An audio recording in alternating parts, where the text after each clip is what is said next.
Érase una vez un rey del lejano oriente que pasaba los días aburrido en su gran palacio. Los bufones intentaban animarle, mas todo parecía en vano. Un día oyó que en su reino habitaba un artesano con mucha imaginación y grandes habilidades.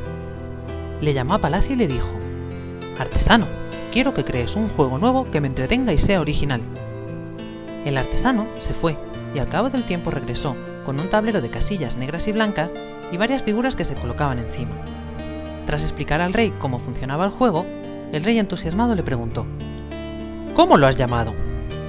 «Ajedrez, señor», contestó el artesano. «Te daré lo que desees a cambio de tu trabajo. ¿Qué quieres?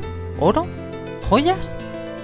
El artesano meditó y le contestó: «No, señor, lo que quiero es un grano de trigo por la primera casilla del tablero, 2 granos por la siguiente casilla, 4 por la siguiente, y así seguir duplicando los granos de trigo a través de las 64 casillas de este tablero». El rey aceptó y ordenó al tesorero del reino que calculara cuánto trigo había que pagar para saldar la deuda. ¿Cuál no sería su sorpresa cuando el tesorero volvió y le dijo: «Señor, no podemos pagar la deuda». «¿Cómo es eso posible?».